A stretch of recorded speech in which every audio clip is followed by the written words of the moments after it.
Hello, good evening, and welcome to the Midweek Fix with the LFC Daytrippers. Packed show to get through tonight. I'm going to be honest, an absolute packed show. Spoiler alert: the winners and losers are amazing. They really, really are. I'm so looking forward to them. But we're going to look at manager turnover. 3 managers sacked in the first 10 games of the Premier League season, with possibly more to follow. More than likely, some more to follow. We're going to have a little chat around Liverpool's midfield because the injuries keep coming and then going and then coming again. And Atleti at Anfield, we're going to try pick a team for that. And we're going to chat around loads of stuff. But I promise you, the winners and losers are absolute. They're absolute crackers. They really, really are. With me this week, we have got Keith Plunkett, we have Seany Lawson, and we have Conan Doherty from the Villa podcast. Delighted to have him back because if he's nothing else, he's very straight talking. So that'll go down very well. Lads, you are all very, very welcome. And the first thing we're going to go to is that manager turnover because Watford have sacked the manager, Newcastle have sacked the manager, and Spurs have sacked the manager. And there's an awful lot of talk around Ole Gunnar Solskjaer at the moment. You also have the fact that the Norwich manager still has a job. How he does is beyond me. And I'm sure in the next 5 to 6 or 10 league games, we're going to see another few chopped as well. Colin, I'm going to come to you first because the Newcastle one, fair enough. They've taken over. They've been taken over. They're going to look for a manager and stuff like that. The Watford one seemed to be a bit strange, and in particular then the Spurs one. I don't think that guy stood a chance from day one. No, I think Jamie Carragher put it really well, didn't he, when he said it's not even a bad sacking, it's a bad appointment. But I think it's sort of just is emblematic of the mess that is Spurs. Like, they brought in somebody that they don't want. I don't know where this idea of Spurs attacking football came from either. Like, we all just say this about every team, don't we? Like, their brand of football is attacking. That's the Spurs DNA, But their owner got rid of Pochettino, like the best manager that they've probably had in 3 decades. Brought in Jose Mourinho because he's a winner, didn't win, and now he brought in Espirito Santo, who we've probably had conversations here before about the Wolves team, and we actually definitely did last year where we were talking about predictions and how boring the Wolves team were, and he brought him in as well. It just goes to show the Spurs aren't really. The only thing Daniel Levy is sure to do more than anything is look for a bargain. The fact that he went down 6 places to this guy just to save himself a bit of money, and of course cost himself a bit of money in the long run, just sums them up. It really does. Keith, I think you heard a switch on your mic before you come on here. You might want to re-switch it because it's picking up everything you're doing there. Literally, you're tapping on the table and it's picking up everything. Wasn't tapping. Well, but whatever. Well, listen, that's your own business. But Keith, I come to you. He doesn't stand a chance because I was looking back at it earlier, and Conte was in for it. Gattuso was in for it. Fonseca was in for it. Yeah. There might have been a couple more. I'm not too sure. There was Pochettino was in for it. Oh yeah, but Pochettino apparently was leaving the PSG to come back. That was the first one actually to come out, wasn't it? Yeah. And then he goes with Espirito Santo, and he turns up, and the first thing he's to deal with is Harry Kane not wanting to be at the club. And then you go through the summer and everything is all around him and you can see it affecting him. But Conan's right, isn't it? The style of football was never going to wash at Spurs. Never going to wash at Spurs. No, and I think Nuno was a coach who he landed in nearly the perfect situation going to Wolves at the time, because you had the Mendes connection there at Wolves, so he was being given all these Portuguese talents that otherwise wouldn't have been landing on Wolves' door. You're getting Ruben Neves, who's captain in Porto, the youngest captain in the Champions League history at that stage.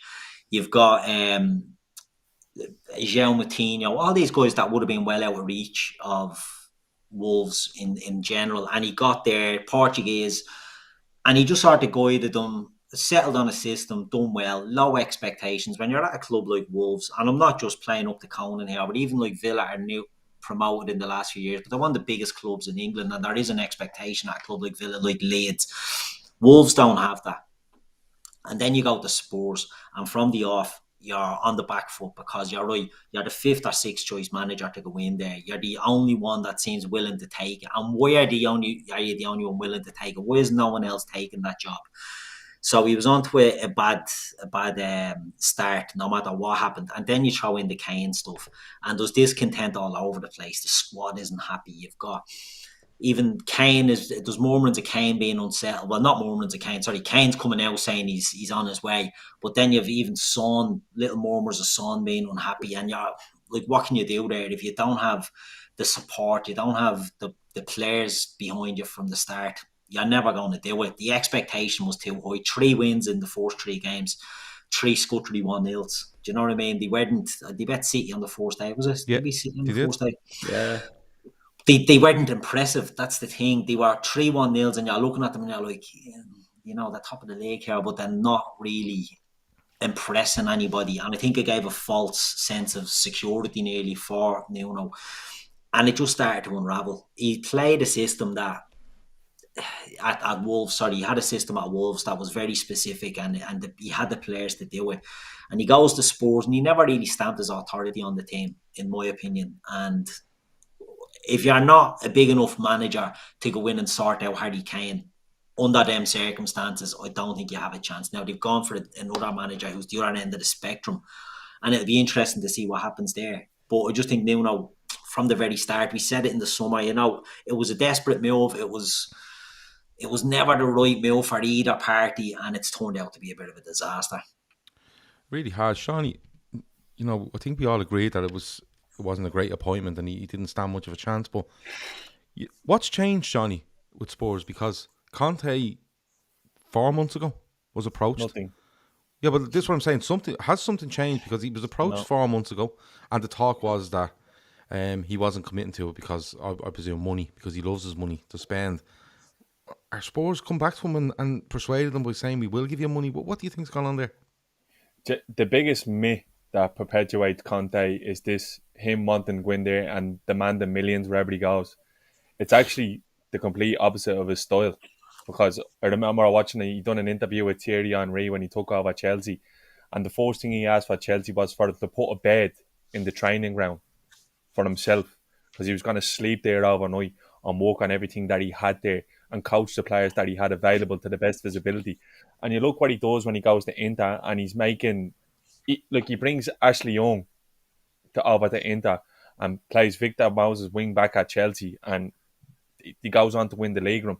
So he is the type of fella who can work with what he has got there. Now, there is always a bit of friction between him and the boards, but the only thing that happened, Gav, was Levy saw his fucking arse, because he literally had to pay Espirito Santo £12 million for 4 months' work. And that would have killed him to do that. Yeah. Because that's what he's all about, is the coin. It's all about pinching pennies and the coin.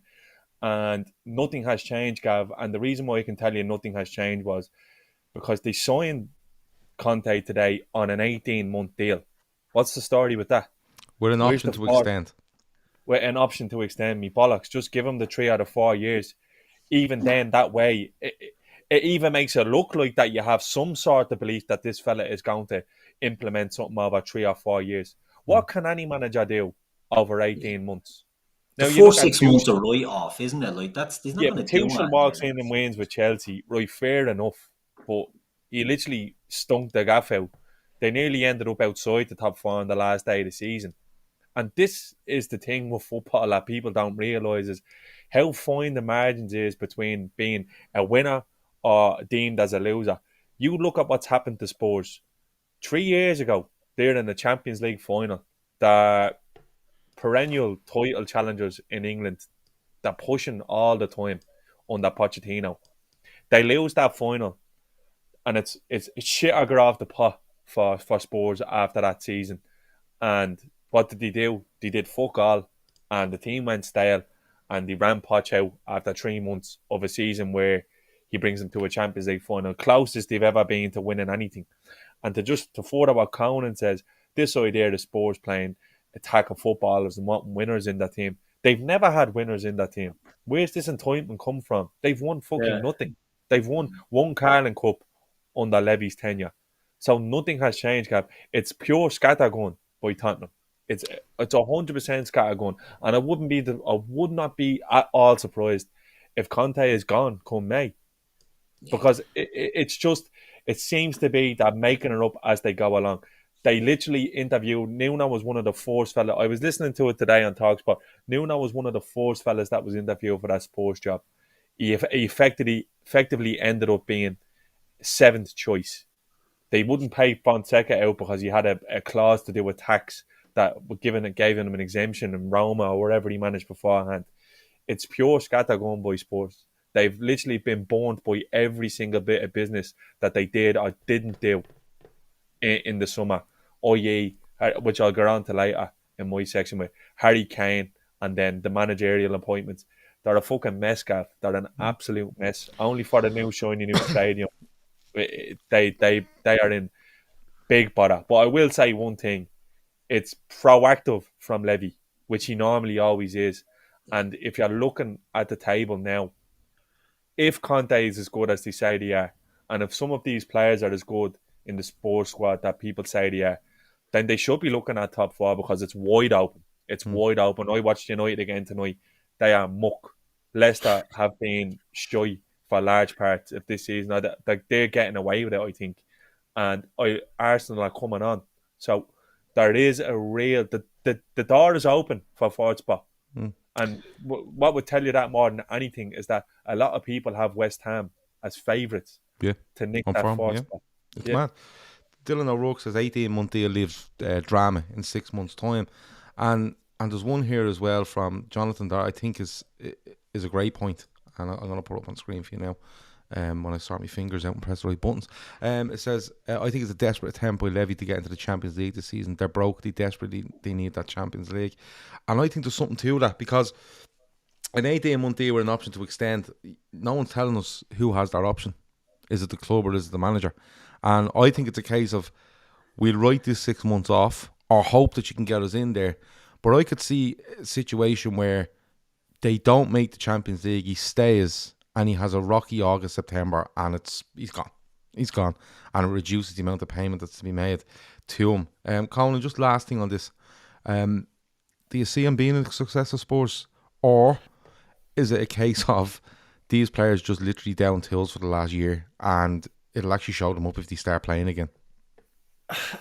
There's definitely a bit of that, but like these players, they're not that good either. Like that's the thing. Like the entitlement for Levy, maybe it just shows he doesn't know that much about football, that he thinks that he can make a scramble here, having written off the first 10 games of the season. We could still get into the Champions League with the right man. Like their squad is nowhere near those top 4 teams, and then you mentioned West Ham, Leicester, whoever else, like they're already behind. It's like Conte, like Seany's right. Conte's obviously a class manager, so he would get it right with time and with a bit of investment as well. But to think that suddenly, like we're all laughing at United, like United's squad is like nowhere near Spurs' level. Like so that's something else to tap into. And the only thing I wonder about the 18 months is, does it suit Conte a little bit as well when United finally come round to their senses, get rid of Solskjaer? Then Conte's got an easier way out of this job at Spurs and get into a better one.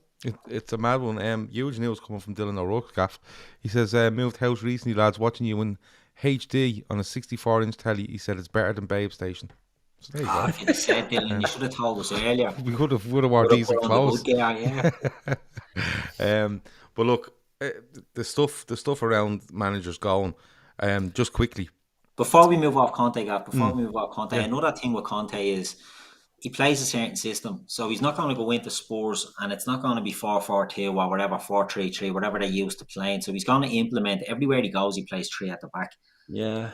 And it will be interesting to see if he does that. Now, Spurs have a lot of centre-backs. They've got a natural, Reguilon can play left wing-back, and they've got the Irish fella, Doherty, can play, not Conan, the other one, can play Matt, the right wing-back. He hasn't done that in a Spurs yet, in fairness. He hasn't been great, but he might be one that can thrive in that, wing-back system under Conte. But it could take them a while to get used to this system. Do you know what I mean? So it's putting more pressure on that 18-month deal and more pressure on, as Seany said, the 6 months that he might be gone in. Do you know what I mean? That's the big crux of it for me. Because I thought that's a brilliant appointment, but like you kind of just have to put your money where your mouth is, and that's saying, look, I'm going to give you the 4 or 5 year deal, knowing that I might have to fucking pay you if it does go tits up. But yeah, that's shown that you do envisage this being a long-term thing. but they obviously haven't got the blatant courage around convictions to give him the deal that he probably deserves, because he's a top 5 manager in the world. There's absolutely no doubt about it in my mind. There could be something there. There could be something there, Seany, where they say to him though. You know, on the other side of it, like Lucas says there, he's an absolutely brilliant manager. Why are you writing him off? We're not writing him off as a manager. We're just looking at the fit at Spurs and the length of the deal. There could be something in it where they say 18 months and something triggers an extension, i.e. a Champions League qualification, and will probably then trigger funds to be released in order to sign players and then look to build on it in that, you know, second 12 months of that 18-month deal, and then you see where they go from there. But it's an interesting one. Lads, there's definitely going to be other managers coming and going and stuff like that in the Premier League, but just to put you on the spot for the crack, Seany, next manager to be sacked in the Premier League for you? I think it's going to be Dean Smith. Okay, lovely. That'll fucking go down well in the Conan household. Conan, Conan probably agrees with me. Yeah, I was going to say, do you back Seany up there? Yeah, I think it's going to be pretty close to, like, it could well be, because the thing is, like, a lot of Villa fans are looking at Villa's next 3 games and everyone's like, if we don't get 9 points there, then forget about it. But, like, we're away to Southampton and away to Crystal Palace and at home to Brighton. Like Villa got 7 points in a normal season against those teams, you'd be fucking laughing. Like, you know, so I don't, this idea that Dean Smith has to get 9 points in those 3 games to save his job off the back of how they're playing is very worrying. I thought Villa might be patient with him, but now I'm already seeing links of Fonseca and stuff like that. I thought Farke might have been the first manager to get sacked. It still might be, or the next manager, but Norwich seem content enough just to go up and down. So, look, this is my roundabout politician's way of saying that it probably is going to be Dean Smith. But I hope we can get it right, because, like, the only thing about Dean Smith is that if I saw Villa's Conte out there, if there was just an obvious replacement, like, which was an obvious upgrade, then I would say, right, let's go and do it. But I think, like, there's not, and I think he can get it right, but I don't know if there's going to be a lot of patience out there. Okay, Keith? Yeah, I have a few. And 2 managers I like. I'm down for one. I'm down to 2, right? I'm down to 2. I was going to say Ranieri, but no. Farke isn't going to do it. He must have nudes on Delia Smith at this stage that he's keeping that job. But I think it's going to be either Rafa or Bielsa. And I'm going to go for Rafa. Okay. I disagree. I don't think Everton are in a position to pay off Rafa. And I don't think, and a bit like Conan said with Villa, I don't know what their upgrade is. I don't know what their solution is, because there's no way that Rafa was their first choice. And I think they trawled looking for people. They could have had Nuno Espirito Santo. He was on the verge of Everton, if you believe media, during the summer, and then ends up at Spurs, and Rafa ends up at Everton. I think it's Ole Gunnar Solskjaer. I was thinking, and I know Seany is going to disagree profusely with me on that, but they've got out of jail tonight. They've got a draw. Yeah, I think if he loses the derby, he's gone. Gab, I'll tell you why he's not. You look at every single United manager since Ferguson's gone, right? Yeah. Every one of them. Okay. Moyes, they lose away at Goodison. Top 4 becomes an impossibility. Gone. Sacked. Contractual obligation. Gone. Out the door. With no severance, no nothing. These all have this written into their contracts. This is the way the Glazers are. They're box tickers. So as soon as they can't tick the boxes anymore, they will get rid of him. That's the way it is with him. You seen what your man came out today, Gav, who's close ties to the club, and said the club told Conte's entourage, we actually don't want him because we're afraid he might actually challenge the hierarchy there, and that's not what they want. Like you made a point is that they want another yes man. Yeah, I do believe that. They'll wait for that.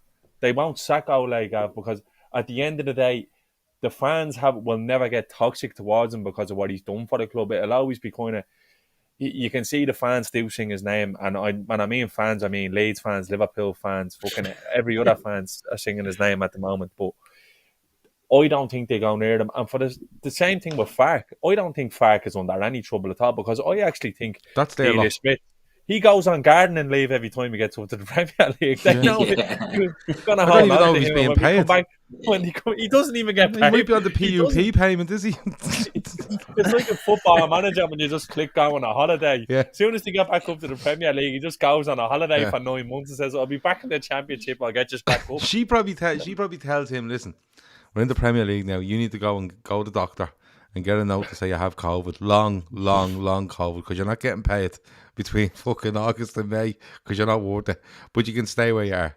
That's what's probably You're going back on. in the Championship, down you're up. I get where you're coming from with regards to Solskjaer, and to be honest with you, you might be right. There's a good chance you might be right. My only thinking on it is, and Seany, it's a great point you make with regards to what's written into the contract and stuff like that, right? If you don't get a Champions League spot, we've every right to sack you. I understand that, but they've dodged the bullet tonight. They were hammered by Liverpool at home, and I think if they get hammered in the derby, I think he'd be gone.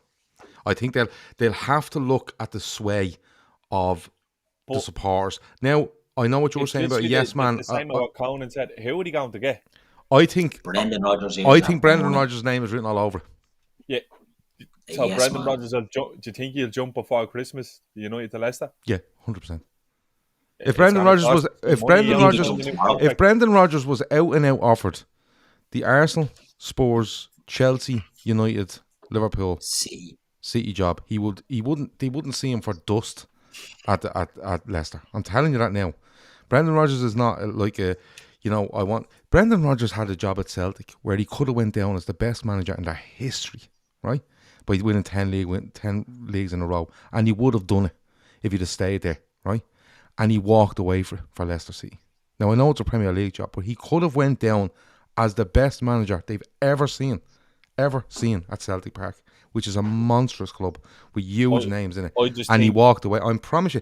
Sure, you remember the time Arsenal were looking for it when they sacked Emery, and he was literally on the telly, nearly telling people he wanted to go to Arsenal in an interview after Leicester game. He is the perfect man for Manchester United, because I'll tell you why. He won't rock a boat, and he will love nothing more than go into press conferences 8 days a week and tell you about the size of the club, the character, the prestige and stuff like that, and they'll all love that. I'm telling you now. It's that's right. Brendan would 100% walk, but I absolutely take your point on Solskjaer. He could stay, but a bashing in the derby, and I think he's in massive trouble. Massive trouble. But look, it's one for another day. Probably tomorrow or the next day, the way things are fucking going. But it's definitely something there. Now I want to move on, and I want to move on to the midfield situation at Liverpool. Now people are probably looking, going, "What's Conan going to say about this?" He'll have a view. I know he will, because the injuries keep coming and going, as we know. Naby Keita's the latest to be out for a while, is the word from the club, because of a hamstring injury. You've got James Milner out with a hamstring injury. You've got, looks good on Harvey Elliott though. He's hopping on mats and stuff like that, so he looks like he's on his way back. Thiago's in contention, and so is Fabinho. And things are starting to move in the right direction, but it's 2 steps forward, 1 step back. And the reason I'm bringing this up is because we were in Liverpool at the weekend, yourself and Seany and Andy, and we were having a discussion on Sunday afternoon about Liverpool's midfield. And I'm going to leave Seany to last and let the other lads say what you think. But Keith, I'll come to you first. What's going on now? Now this isn't knee-jerk stuff like sell him, buy him, sell. It's not that. Does what happened is what's going on this season nearly confirm that we need to shuffle this midfield a little bit more? A necessity. What's going on now with 1 out, 2 come back, 1 goes out? Do we need to look for more reliability in this midfield? And has the last couple of weeks with people in and out confirmed that? Yeah, I sort of understand the reaction when you lose players, especially after what happened last season around defenders and things like that. But I just think, Liverpool, I said this yesterday in our chat, Liverpool could sign the most reliable player in the world, and after a couple of months in their system, they could be picking up knocks and hamstrings all over the place. People always say this about Klopp and his methods. It puts a lot of strain, especially on midfield players. Now I know Genie never got injured. It's not going to happen to every single player, but there's a lot of. You could sign a reliable player. We brought Harvey Elliott into the first team this year and put him in midfield, and it shocked all of us. None of us were expecting that to happen. And Harvey goes down with a bad injury. Naby is Naby, and the fact we've got till now out of him, is positive. Do you know what I mean? Right, we lose him, but it's positive enough. The other guys are all picking up knocks. Like Fabinho wasn't an injury concern before he came to Liverpool. Do you know what I mean? Like it's when they're coming in, they're starting to drop. And I don't know if it's down to the methods or, you know, the personnel themselves. It's a hard one. But at the end of the day, I think the one thing I say about this Liverpool team, and I compare Klopp's Liverpool to Ferguson's United team around 08 when they had Tevez, Rooney, Ronaldo up front. They had Berbatov. Vidic, Ferdinand, and Berbatov as well. They had Vidic, Ferdinand, Everett, and Neville at the back. And their midfield was bleeding Corley Watts out of Coronation Street, Park Ji-sung, Mick Hucknall, and someone else. Do you know what I mean? They had all these jobbers in midfield. And they just built everything else around them. And they got functional players. I'm only joking. I think Owen Hargreaves was probably playing for them back then. And John O'Shea was playing, Fletcher. All these fellas were playing. And they were key players, but they weren't, you know, it wasn't like a set midfield. Raphael was playing there. Do you know what I mean? Like, there was loads of them. And they were all coming in and doing bits and pieces. And I see this Liverpool team nearly like that. They wheeled Paul Scholes out of his daughter's wash basket and all one of the seasons. Yeah, that's true, yeah. And how they done that was beyond me. But, you know, they did. They got Paul Scholes back. And it was all just a case of give us the bodies that could play the system in there. And I think Liverpool are quite similar. Where we're panicking about this is when we see Oxlade-Chamberlain in the team alongside Curtis Jones and then Hendo. You know, that three, out of all the permutations we can have, out of all the bodies in there, that's probably the least trio that you'd want to see from a Liverpool point of view. Because, well, Curtis Jones, I'm a huge fan of Curtis Jones. I think he's very good. I think he's improving every time he plays.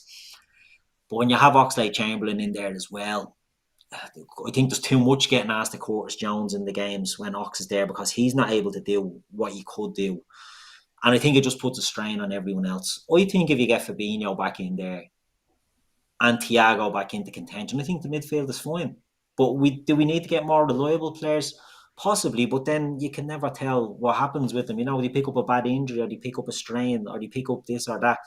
You just have to go with what you have. I just think it's very similar to the United team around that way, and it's put who you can in there and build the rest. Whereas last season we lost the defence, the heart of the defence, and we crumbled to shy. The midfielders were having to play there. Everything went pear-shaped. This year, I think, you know, we're not doing too bad. You know, we moan a lot about, you know, where we are and the squad, but we're doing okay. If we just get through this period and we can get one or two bodies back in there, and we'd see how long Naby is out for. A while. Seany will tell you that could be Christmas 2023 by the time we see him. But what we have now is two players coming back in and possibly another one close enough. So, look, it's not ideal that we're playing Atletico Madrid tomorrow and they're absolute dogs. But if we get one of the lads back, Fabinho or Thiago for that, I think we should be okay. Yeah. Like, I'm not moaning about anything. We're 3 points off the top of the league. We win tomorrow night and we're through in the Champions League group with 2 to go. We've a League Cup we're still in and going for. And the FA Cup comes in January. But Oil Mountain. Oh no! You go last now in a second. I'm building up to you, Conan. When you look at Liverpool, and you know you're a big fan of Liverpool, how they play, their manager, the style, the stuff like that. When you look at that midfield and you see the midfield problems you have, is from the outside, do you look at it and go, why don't they just get rid of A and B and bring in C and D, and like no one will touch them? Well, because my thing is like, and I'm not moaning about it. I'm just looking at going, we're persevering with something here now, and we're not really fixing it. You know, the sort of way. And for me, I feel like something needs to be fixed. Well, it's funny, like, because for me, the answer is always just like get Fabinho back in, and then everything just sort of works from there. Like, I look at Villa as an example, and it's not a good comparison, but like Villa just for 3 years now have had such trouble in midfield, and we've just been crying out for a Fabinho at Villa's level just to command. And I don't mean, like, I really sort of like now, you know, with the years gone by, people almost disrespect Roy Keane. Like, they just think he's a breaker. Roy Keane was a proper footballer, like, got his foot in the ball, turn, pick passes. Like, that's what Fabinho does when people are under pressure. Like, you know, he forces teams back by the way he plays. He's a brick wall in defence, but then that brick wall moves up the pitch, you know, gradually, and just pens a team in, and that's what a proper centre midfielder does. So in a way, like when Keith's talking there, like the big, you've touched on it there, Keith, when you said Curtis Jones and Oxlade-Chamberlain. Like that's just for me as an outsider thinking, right? I always thought the ask was simple, like, and it's really not as simple. You're asking a lot of them, but I thought the three midfielders run 12k, cover for the fullbacks, and one of you get forward and break the lines and show a bit of creativity. But there's only going to be one of you doing that, and I thought with Oxlade-Chamberlain and Curtis Jones, that's what they're both going to be trying to do, and they're just both also not in that same mold as well. Henderson and Fabinho are obviously the dream two to have in there with any three. So I don't know, like I honestly do think it's just a Fabinho thing, and the reason I brought in Villa is because like I know John McGinn gets linked to Liverpool sometimes, and we would always be like, what the fuck is that about? Because like he's not that good for Villa, but we love him as well. So then you're like, right, let's just take a step back from how we're playing at the minute, and would it be different if Marvelous Nakamba wasn't alongside him? And the answer is yes. So like we started to think, you know what, if you drop John McGinn into Liverpool's team, he'd probably just easily play at that level then because of the system. And again, because it comes back from Fabinho and it starts with that. But I suppose to sum up, and again, you both have touched on it, and I'll probably tee up Seany here, is maybe I'm cranky now because I'm watching too much Aston Villa at the minute, but and I'm seeing a lot of Liverpool Twitter. I go on there just to sort of get a reprieve from Villa Twitter, and it's chaos there sometimes. Like it was chaos in the summer with FSG. It's chaos when you're not signing people, and I think it always comes back to the fact that the bar was raised so highly, and like in Liverpool's heads, they have to hit 100 points. They have to hit 100 points, and like if they drop a point, they're fucked. Like Liverpool's played 15 games this season. They've won 11 and drawn 4. Fuck off if you're complaining to me about that. And like, you know, but that's the thing. Like you draw with Brighton. I understand it's annoying. You were 2-0 up, so like that's always going to be annoying. But like, you're not going to win every game. And I looked at the points per game, and at the minute Liverpool are on track for 84, but that's having played City, Chelsea, and United. So like realistically, it's probably 87.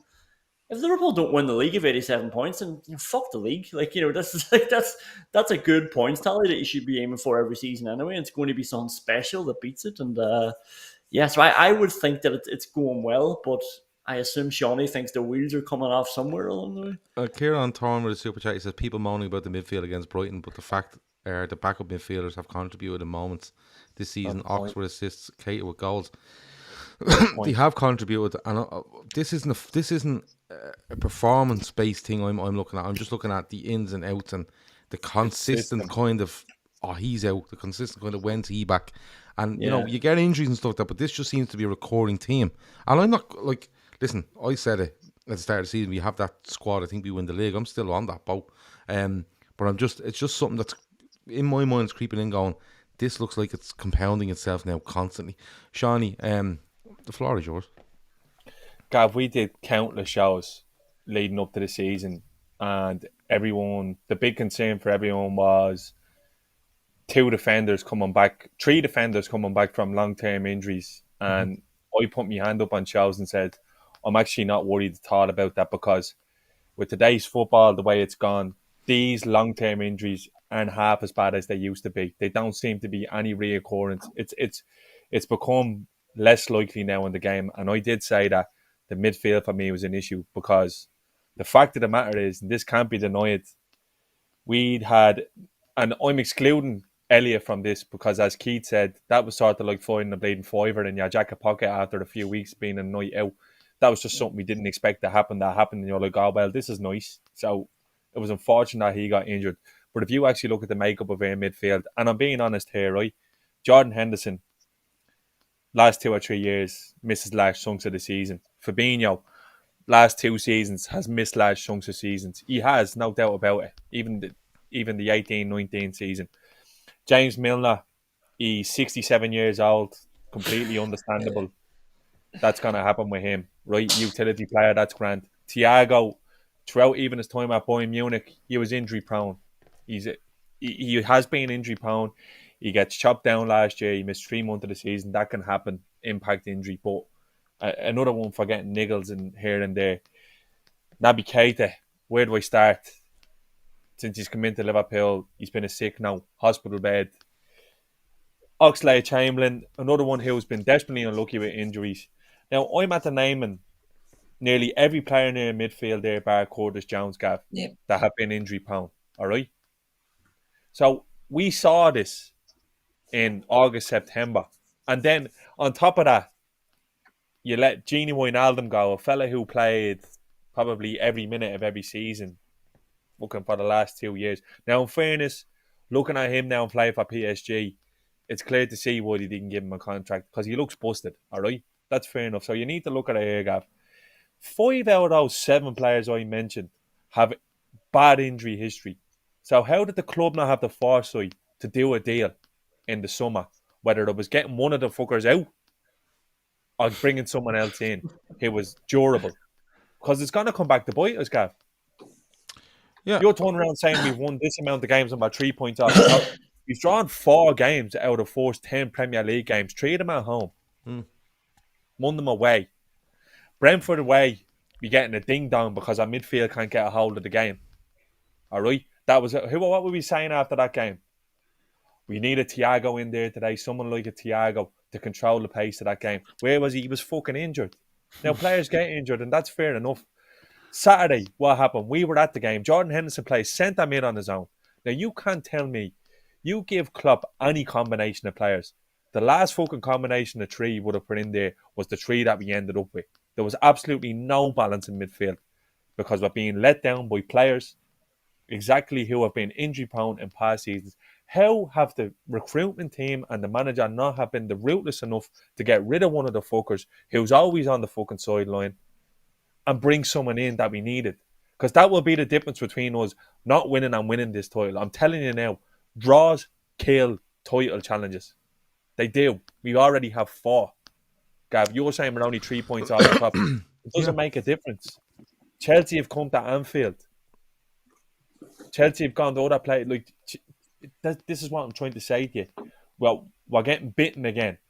We got bitten last year when they didn't buy a centre half when we needed one when Lovren went. And we're getting bitten this year when they didn't buy a midfielder when Gini went. No matter what way you put it. I don't care if you're... Look, you can all turn around and say, oh, it's an EJ, but it's not. Because fucking people have been saying this since August, September. We should have got a fucking midfielder in. There's nothing you can't tell me otherwise. And if we don't do one in January, it'll be the fucking same story again. Yeah, and Centurion in the chat is saying, what's the solution? There's fucking loads of solutions. Look at Basuma. He battered every one of our midfielders on Saturday. Yeah, well, how much will he cost? It doesn't matter. 50 million. 50 million for the Basuma. Would City do it? Would Chelsea do it? These are the ones you want to Yeah, but they're in a different... We're in a different stratosphere to them, you know what I mean? We have not spent a penny, Keith, in the last 3 years. I know, but if you ask Klopp this, Seany, what I'm watching... If you ask Klopp on the room on his own with no cameras, he turn around and say, do you know what? I'd love to get rid of fucking Ox. I'd love to get him out the door, and I'd love to get rid of Keita. Well, Keita is the one I'm thinking of. Keita is the one I'm going to ask about, right? So Keita is our contract next summer, not this summer, next summer, isn't he? He's one of the batch of them that are still with Mo and Firmino and all. Be interesting to see if he gets a contract or what happens with him. He doesn't want to sign one. He's already said he won't sign one because he wants a different role in the team. Do you know what I mean? Because he's injured or writer's cramp. It's so frustrating because it's literally another part of another season where we're literally just getting water out of the boat as we go along and hoping that it settles down and we make it. But I'm telling you now, it's only going to get worse because we're going to be playing games every 2 days in about 6 weeks. I think Klopp is too loyal to his players. He's always been too loyal to his players. And he's not going to throw out... I mean, getting rid of someone like Ox, he's on big money. Where are you going to go? And the first team that comes to mind on all of this is always West Ham. West Ham aren't going to touch him now. West Ham aren't going to be... they're not going to be offloading Alex Oxlade-Chamberlain to West Ham. Villa might take him, Conan, I don't know. It's just... again, and I'm not going to use the word negligence because negligence is way too strong of a word, but how have the recruitment now had the foresight? Like, what did he just turn around and go, well, maybe he won't get injured this year? No, I don't think that it is. I think, I look at it, I think it's probably the difficulty with getting players out. And don't get me wrong, you're right with regards to money being spent. And this is why I brought this up, because, some people looking at it as a... you know, a bigger picture thing. I'm looking at the moment going, you know what, it's a niggling thing that's gone on, and we've seen it last season. We've seen it with a couple of these players throughout their Liverpool career, i.e. Ox, who was flying at the time when he gets that injury against Roma in the Champions League semi-final. Keita has been a constant. Henderson, you're saying this. We've said this loads of times. It's not like we're saying this, it's not like we're saying this for the first time. We've said this loads of times, without shouting from the rooftops that we want the fucking owners out of the club or whatever. Go on. My frustration, Gavin, is with Klopp. Don't call me Gavin now. Be fucking row here in a minute. Listen, my frustration is with Klopp because just fucking let the fella have a season where he's not squeezing every last drop out of everyone in the bleeding squad. Yeah. You know, people turn around and go, "Oh, Klopp doesn't operate like that," because he managed Dortmund, where he sold his best players every year. The fella is the best manager in the world by a bleeding country mile. If you gave Pep or your man Conte as they're going in there, they'd be in Lomans after 6 weeks trying to juggle this squad in straitjackets, butting their head off walls. The fella is working miracles, season in, season out. Yeah, and they know it. And that's why I brought it up. Like, and it's interesting when you say about Keita is one of the 2022 batch. So was Firmino, so was Mane, so was Salah. Yeah. Isn't that right? Yeah. So Ox you know, as well, is he? Yeah, Ox. I think Ox might be a year later. Contracts, Gav. We're talking about contracts and all being up now again. We did all the work in the summer again, nailing down all the big boys, and I do believe they will get Salah tied down. I do believe that. But this is not me calling the bleeding owners out. This is on the recruitment. Yeah. No, it's just I didn't know I was going to get that strong a reaction. To be honest with you, but like, think about it, right? I just thought it'd be something to be discussed. They didn't give the fellas in the background. Obviously, said, "Here, don't give Seany a contract. He's busted." So if they have the intelligence and the foresight to pick that out, how could they not say that we would be light at stages in midfield this year? Because like, you can't turn around saying, "Oh, these are unforeseen circumstances." This doesn't compare to last year. Last year, Virgil is on the end of a horror challenge. Like fucking Joe Gomez, we don't know what happened to him at England. This all happened in the space of 3 weeks, and then Matip is Matip. Like that was completely unmitigated. Now they probably could have signed one in, and in the end, you get Kanate, who were obviously waiting on. But who are they waiting on? Are they going to start telling us it's Bellingham now? Because they can get the fuck if they think anyone is going to swallow that. There's not a chance. Yeah, like that's 100 million quid. And those links were rubbish by himself and his father, I think, very, very quickly after the original link came out. But you know, I think it's a hard discussion to have, because when you talk about this, people think you're just like, oh, you're completely gone over the top, and you want the owners out, and you want fucking everything. I would have loved to be wrong. But it's not even that. I think like the way you are, the way I am. I think, Shawnee, you spoke well in it, because you're just basically what you're saying is, look, you're agreeing with what we're all saying, in that this is a recurring theme and it has something to be fixed. But you know, we've seen it happen, and then it's happening again, and it's just starting to. It's like I said earlier, it's one step forward, two steps back. You know, the sort of way, and you're constantly in that. You're in that groove where it's just you can't get out of it. You know, the sort of way we can't get them all together. I don't think I'm going over the top saying here, and maybe Conan and even agree. If we had done the extra body in midfield and forward, we'd piss this league.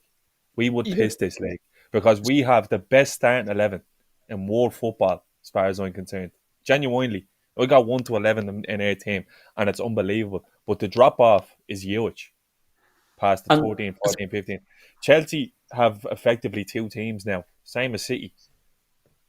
I suppose a good question though would be because we're talking about the profile of midfielder and their function in the team, and like Liverpool definitely have one of the best teams in the league or in the world.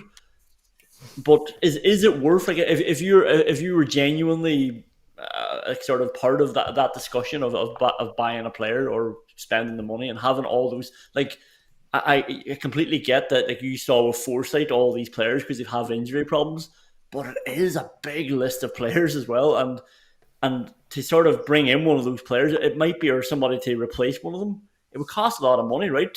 And like, you only really want somebody, and I really don't mean to to downplay what their job would be. But like I don't think you want to be spending 50 million on a player like that. You want them to come in and fulfill a very specific job and get the most out of your front three and your wing backs. I think for real, I get that, but it comes back to the bigger picture then of like this team is getting on. It is aging, and it really I think me and Gav and even Keith himself, we agreed that we're probably maybe a window or two behind and where we should be in terms of actually building this team for the next players, because we actually need Klopp 2.0 now.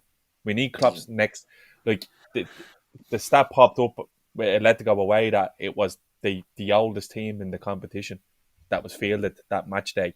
So they are getting on, and we're just leaving ourselves so much work to do in the following seasons that to kind of sit back and just do nothing. You're seeing the difference that Conte comes in. Obviously, he wasn't great on Saturday, but there now, he's there for 8-9 years at the top. He's going to be a top-level player.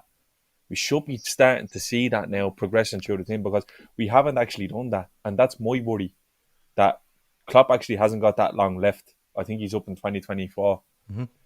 We shouldn't be leaving it to chance with this fella. You should be maximising every little thing you can with this fella and just giving him exactly what he needs. Even if he doesn't want it, just say, here, use it.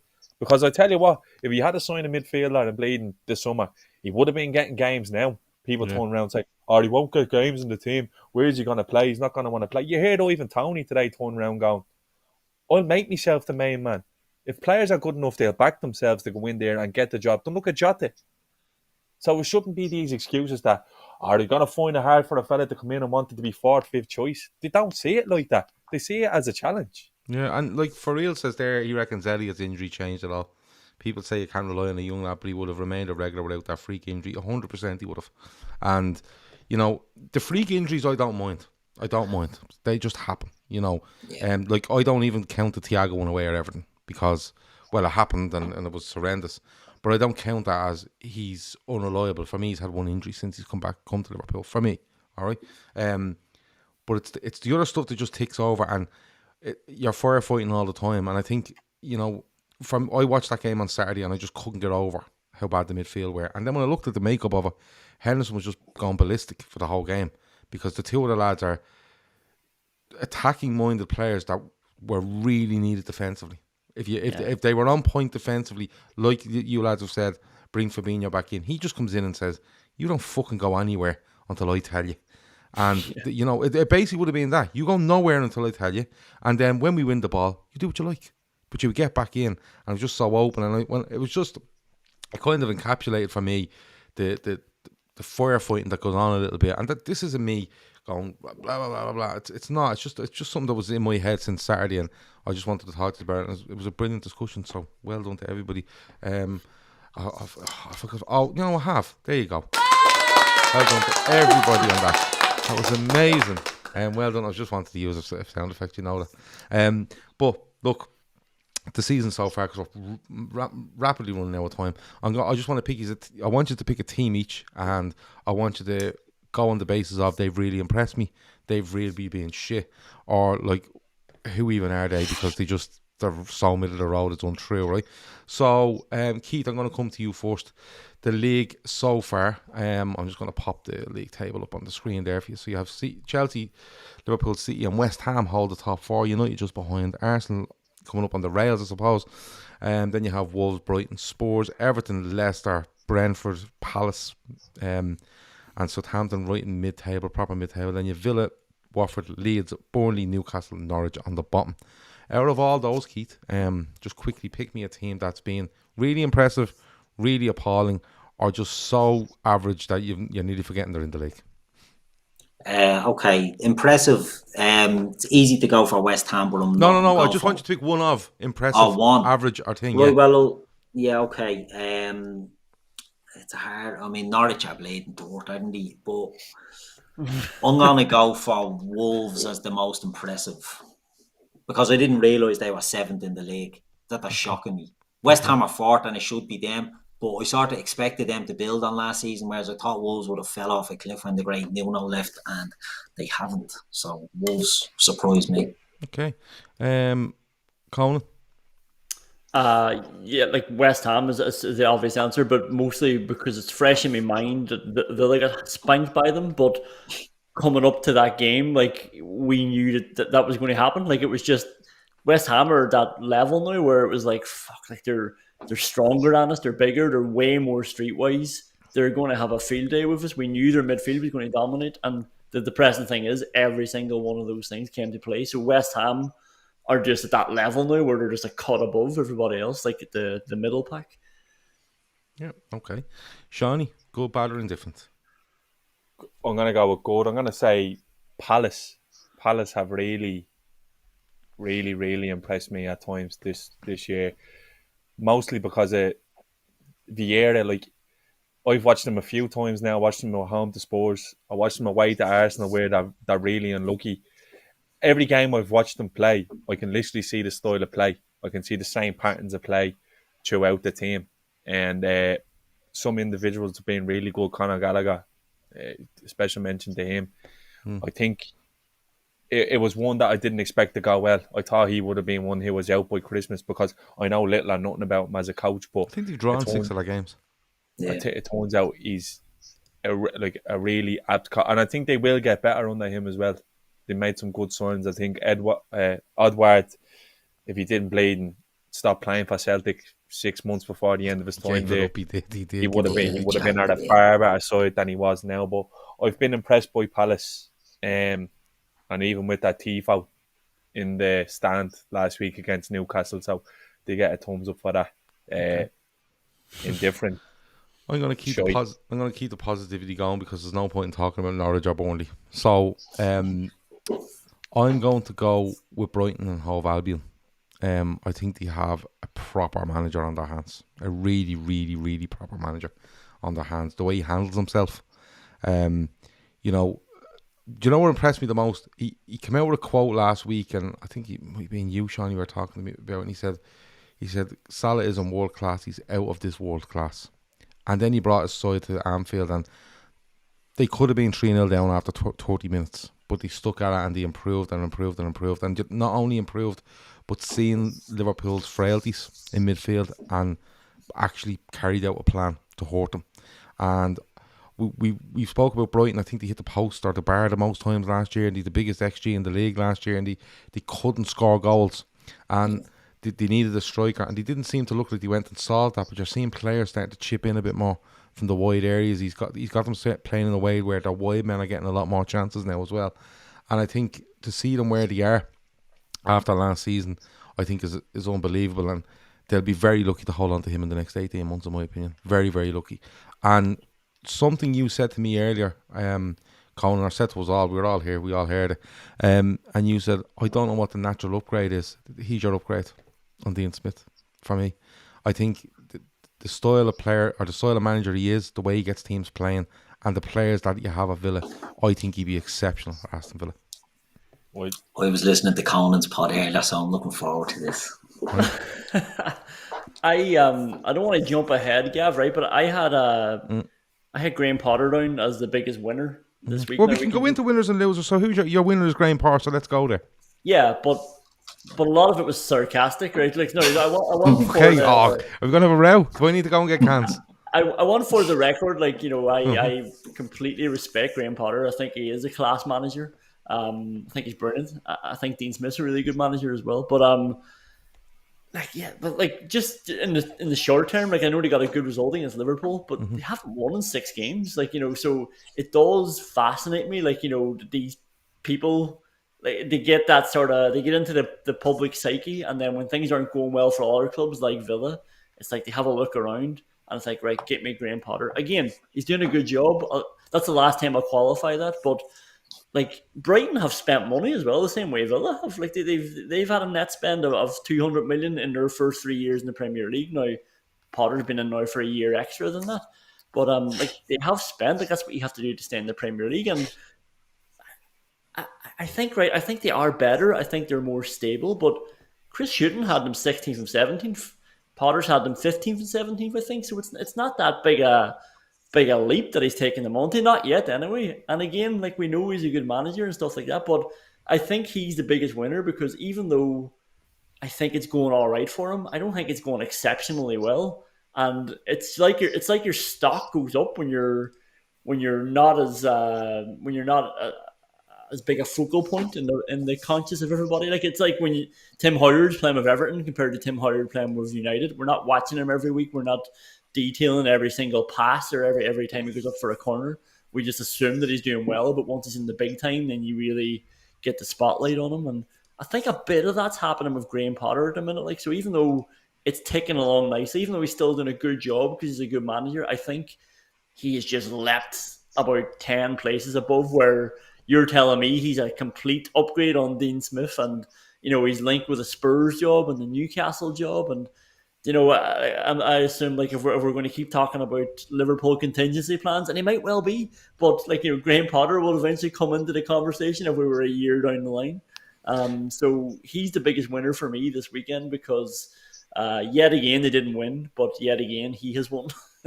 Yeah, and look, I think his stock is going up, and I get where you're coming from with where they finished with Brighton, but look, Aston Villa are a way bigger club than Brighton, way bigger. They're on a different level for me, right?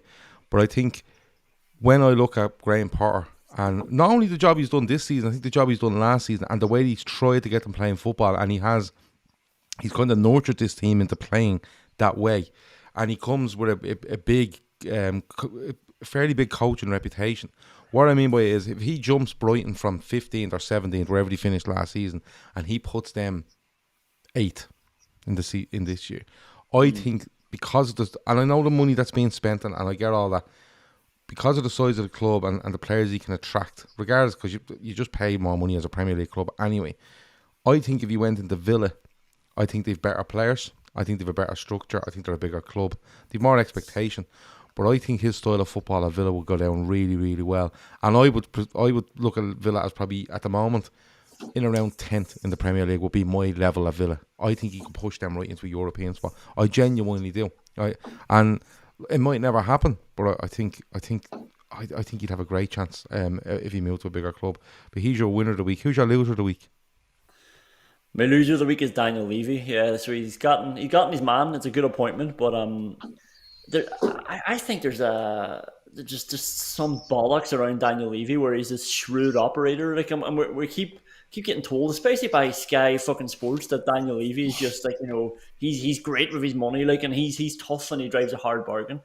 Daniel Levy, we all mentioned it, should have signed Conte in the summer. He was like, Conte was leaving Inter Milan. Inter Milan were bust. He wanted to go. He spoke to him. Like, there's no difference now. The only difference is 10 games later and Spurs have less of a chance of getting to where Conte wants them to go. But Daniel Levy, being the shrewd operator he is, didn't go for him, went down the list to somebody who we all said was never going to work. It was set up for Nuno to fail, never mind it being a weird appointment anyway. Now he has to pay, like Seany said, he has to pay Nuno 12.5 million, and now he's paying Conte probably way more than he was. I think it's 15.5 million a year he's paying him now. Like I'd say that was a way easier deal for Conte to talk about, when they came back to him pleading, like, please help me, or as Keith alludes to, please help me get into Europe. So once again, Daniel Levy is just paying over the odds for something, and I think I have this inbuilt thing now against him because I'll never forget, like, Villa were in the Championship and he came with this poxy offer for Jack Grealish. Grealish wanted to go. He thought he was going to Spurs. 3 million plus Josh Anoma. Get the fuck out of here. Like, do you know what? You've every right to hate that man till the day you die. Like, talk about kicking you when you're down. Like, and again, the thing was, like, Levy's not going to spend over the odds for a Championship player. Jack Grealish went for 100 million 3 years later. Like, so he could have had £100 million asset, another one sitting at his club if he had just spent. Villa were looking for 25 million, I think. Yeah. Like, it wasn't a lot. I remember it, yeah. Like, we can do a whole podcast on the fact that he thinks Josh Anoma was worth 17 million. Never mind that it was just that and 3 million. So it's like, that was a waste of money. I think he's wasted money with Harry Kane now because his value is just plummeting. Yeah. The longer that he walks around. Like, will he ever get offered? Was it 120 million Man City put in? Will he ever get offered that again? Nah. Like, Gonzo. And It's like it's having a just 100 million Ferrari in your garage and your man beside you saying, that Ferrari you have there, he goes, what? He goes, keep yeah, breaking. and Like, it's nice to look at and it's done the job and all, but like, we haven't really done that with that. And exactly. it keeps breaking down. Your man across the road wants to pay well over what it's worth. I think you should let it go. No, not letting it go. Stick it to Yeah. me principles. On 120 million or he's not going. Daniel, I really think you should. I think like with the 120 million, you might be able to plough it in. And no, I'm keeping him. I said it. I'm shrewd. I'm Daniel Levy. I'm not giving up a penny. Daniel, that car keeps fucking breaking down, mate. I think you should get rid of it. Get rid of the car, Daniel. Get rid of the car. And now the car is honking a catch-eye. Yeah. His missus is running amok at him now. See you on that poxy car out in that garage. He's hiding receipts for the motor factors and everything. Yeah, I know where it's going.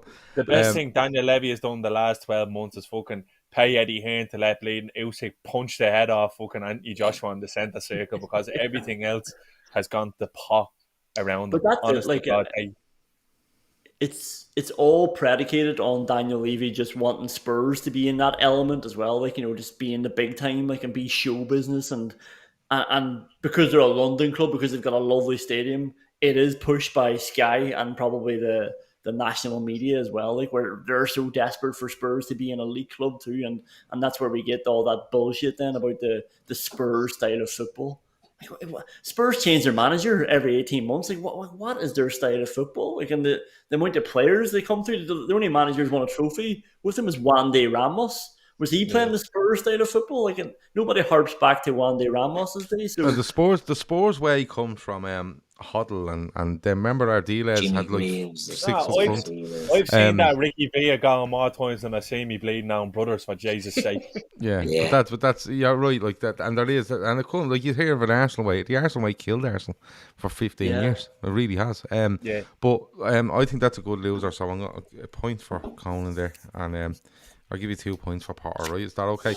I don't know why I've started a point system, but I'm just handing them out now. I'm giving out scores. scores. Shoddy, I'll tell you the scores at the end. I might be, I have an air horn that I'm going to let off just to let people know. Shawnee, winner plays.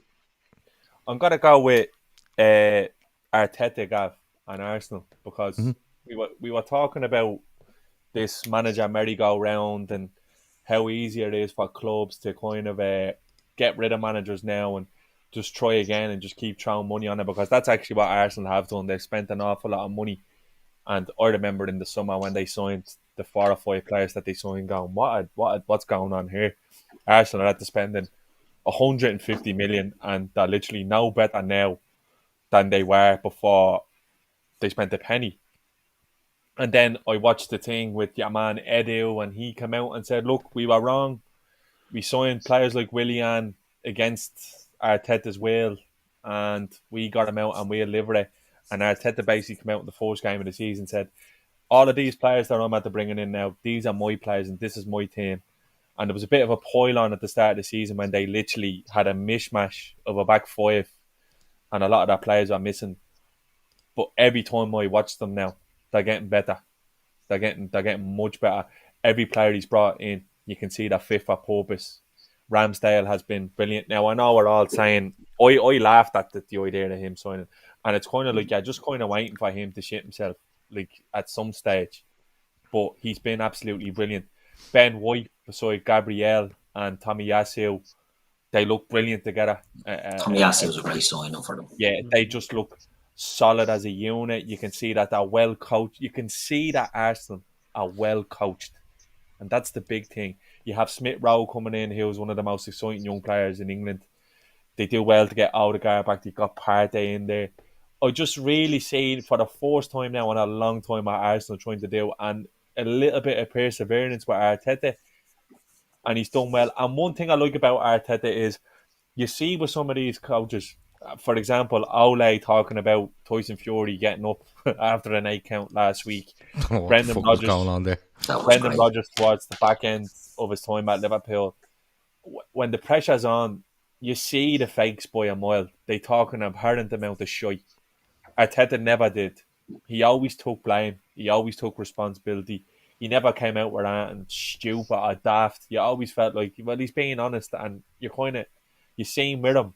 Like, he wasn't afraid to ruffle a few feathers. He fucked Aubameyang off the day before. He was the captain in North London Derby because he was acting the bollocks and ill discipline, and he just fucked him off. He just said, "That's it. You're not playing today. You're out of the team." And he showed a bit of authority, and it's starting to turn around now because he even has him playing again. He has Aubameyang getting a tune out of him again. He's pulled him out of Moya, so fair play to him. And they look like they might be able to actually sneak into top four. And the reason why I say that is because they're literally playing one game a week now until May, and they've a big squad. And he is a good manager. Like he was getting the sticker. He used to put cones out for Pep. My bollocks! Like Pep wouldn't have him around if he wasn't worth his salt. So fair play to Arteta. I think he's done a really, really good job at turning it around. And when nobody else believed in him, he seemed to believe in himself. And he seems to have them players playing for him, which is really good considering half the fan base was shouting for him to leave and wanted him out after 3 games. So he's my winner of the week. And that was, I think they have, I could say now with confidence that they have turned the corner now, because I think everyone looked at that game on Saturday, 12:30 away to Leicester, thinking this will be sort of that test. And it looks like to me that they're turning the corner. Fair enough. I don't agree with you, but fair enough. Because loads of reasons. But when they lose the next one, we'll have another chat around it. What? I don't really care if you disagree with me. I know. I know you don't. I don't really care if you disagree with me either. But because me and Shawnee, we're all right, aren't we, Shawnee? Do people think me and Shawnee row all the time? Don't they? No, we were all good. Me and Gav had the crack in Liverpool with some the crack. weekend. Don't worry about some crack we had. Losers play, Shawnee. Man City and Spurs and Levy and the whole lot of them. Like, I can't think of a time when, because of one transaction, everyone lost out. City couldn't get Kane in. There's games that he can't hit a cow's ass with a banjo at home. Like you seen it, Southampton 0-0, well beaten the weekend. City looked like the City the year we ran away with the league. No fight, no interest. They go 1-0 down and they go absolutely rasher. Fucking Zaha's given Laporte the jockey back up the pitch because he just wants to pull him down. No discipline at all. I actually think that City might start to slip a little bit. I don't think that Grealish hasn't worked out. I'm sure you're delighted, Conan. I don't think he's pulled up any tree since going there. He just looks like exactly what he said he'd be. Another player, another Mahrez. Another one they already have, yeah. Another one, like that's one of the ones that annoys me, like, because like Pep, everyone was so willing to praise Pep for it was going to take Grealish on to the next level. Grealish has gotten worse, if anything. He's another number 10 there. He's another number 10 there. They would have been better off signing Buendia. Like, that's that. Because it's literally what it's done. Like, you know what I mean? They were good against us, yeah, fair enough. But I just seen that little bit of no backbone. They look like that no backbone sort of City on Saturday. And then Spurs, they're just a shit show. Harry Kane. I could see how annoyed you were getting in the pub on Saturday at Harry Kane. And I've no the even. Fella had his phone in his sock. I think he was on his WhatsApp. Like I couldn't get over it, and like I've no love for Spurs or United, but I was literally saying to you when they look, it wasn't even when he didn't have. It was not when he had the ball. When he had the ball, he just looked hesitant and he was kind of wandering with the ball. When he hadn't got it, he wasn't making runs into the box. He wasn't looking for passes. He was just wandering around the pitch. Like the goal Ronaldo gets, it comes out to the edge of the box, and I think it might be Maguire comes onto it. And Kane takes about 3 steps towards Maguire. And because Maguire pushes the ball 5 yards away from him, doesn't chase him, doesn't do anything. He just he actually runs the opposite direction towards United's goal, as if to say, well, that's none of my business. But the centre half of Manchester United is 20 yards from your goal, and you're the nearest man to him, but it's none of your business. And he just... so much to say on Harry Kane, but it's ridiculous. But it's amazing how the media don't sort of get on his case. You know, when you see the lack of effort that goes in from Harry Kane. Yeah, because you can tell people it's Nuno Espirito Santos' fault. No, that's a good loser as well. I like that. You've thrown 2 teams in there, which I like. I just think with City, it just looks again to the type of, they normally just think they can just turn up at home and beat teams, but it's not the case. Look at, and do you know what, Gav? It's the same with us on Saturday. There was a little bit of what about us on Saturday where we went 2-0 up, man. We're grand here. Yeah, there was. Smelling ourselves a little bit. Yeah. And I think that's why Chelsea might have the edge, because they haven't got over the line in the league yet with Tuchel, and the hunger sometimes just seems to desert. Well, definitely City, but just looked like there was on Saturday that we went, we're grand here. We're fucking cruising. And to be honest with you, like, as Andy was saying to us the other day, Chelsea haven't hit a patch at all. And everyone hits a bad patch. It's all about where others are when you hit that patch and how you react and how they react to you. A little bit like when Liverpool got those injuries last season and City smelt it and went right and went on a massive run because they knew they got back themselves. I keep getting this question in the chat, right? So I'm going to address it again for the last time. Is Grizz no longer part of the Trippers? Is Avi now a solo act like the Jackson 5 breaking up? No, Grizz does a show on a Thursday night with the LFC Daytrippers. He's going to be doing the odd Sunday as well, but at the moment he's working on his own YouTube channel, okay? And that's his priority at the moment, and that's it. There's nothing else to be said about it. He isn't doing as many shows with us as he used to. He's doing shows for himself, and he still does a show here on a Thursday. I'm not going through this again. I keep getting on. This stuff happens in the training ground. Fights are natural in the training ground. Yeah. And I reckon I could take him anyway, so it doesn't matter. So, moving on. Keith, you're up next. Yes. Sorry, Seany, you get 3 points as well. It's going to be a draw, by the way, just to let you know, points-wise. So Keith, show us how you're going to get this 3 points. Winner, please. Raul Jimenez is my winner. Raul Jimenez scores last night, his first home goal, is it, for Wolves since he fractured the skull. And the reason I've gone for Raul Jimenez is, and I touched on Wolves being my surprise pack of the season, I was expecting them to stink the place out when they got rid of Nuno. Not because I thought Nuno was anyway a spectacular manager, but they brought in Bruno Lage and they lost Rui Patricio and brought in Jose Sad. And I thought there was a lot of changes there that went on, and I didn't know if, the likes of Connor Cody would, a new manager comes in, might have different ideas, but they've actually done well. And Jimenez has come back from a fractured skull, and I was dubious about if he would be able to, because the one that sticks in my head was the Petr Cech does his head. What year was that? 2004, 2005 or something, when Stephen Hunt collides with him. And he wears the helmet ever since then. In FIFA 21, if you signed him, I went into the negotiations. He has the I hadn't helmet got it on him in the negotiations. He does. Oh he has it on my him God, in the that's negotiations. amazing. Okay. But that's not to belittle him, right? But he He gets 4 points. I don't care what he says. I think Keith might have stolen this at the end. Are you telling me that Petr Cech in FIFA 21 goes in for a contract negotiation and he's sitting with the fucking mat? With the hat and a suit. Has a suit on and the hat. Yeah, he does. Do you reckon 100%. He wears it getting the big shop in? He could do, yeah. I'd say so. And that's my point. Conan wants in. Go on, Conan. Yeah, who are you managing, Keith? Why were you trying to sign Raul Jimenez?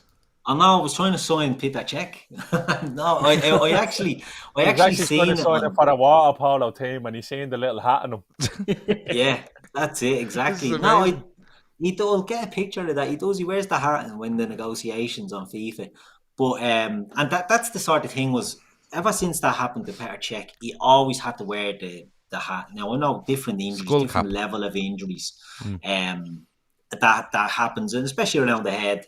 But for Jimenez was a player who he will use his head a lot more. Is that him there? There he is in negotiations. That's brilliant. There you go. Seany, take a screenshot of that. Take a screenshot of that and WhatsApp it to me, and I'll throw it up on screen for everybody. Just in case things got feisty in the boardroom, you know what I mean? Yeah, there you go. You never know when a dig gets thrown. But like, Cech's a goalkeeper, and realistically, he has that collision with Hunt, and it's a bit of a freak. They won't usually get a head injury in goal. You know what I mean? They can do, but it wouldn't be that common.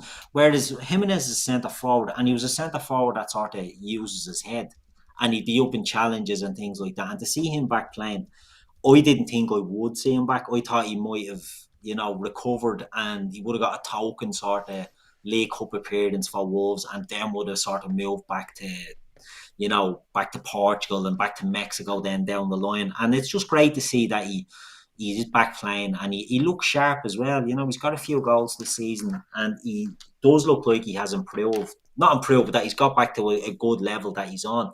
So I just felt, that he was the winner of the week for me. Okay. But Peter Cech's jumping in a joint winner of the week as well. Yeah, Peter Cech's definitely getting a mention. Okay, loser of the week, please. Aston Villa. Yeah. Okay, Aston go on. Villa. Hero to zero here. Go on. Yeah. No, and look, it's not really too bad, Conan. To be honest, I am a fan of Aston Villa as a club. The same way, I like big traditional clubs like Leeds, like Villa. These clubs, younger fans don't really respect or really understand the size and magnitude of some of these clubs. And when Villa came back up, I was actually, glad to see them coming up. Traditional big club. They've a bit of money behind them.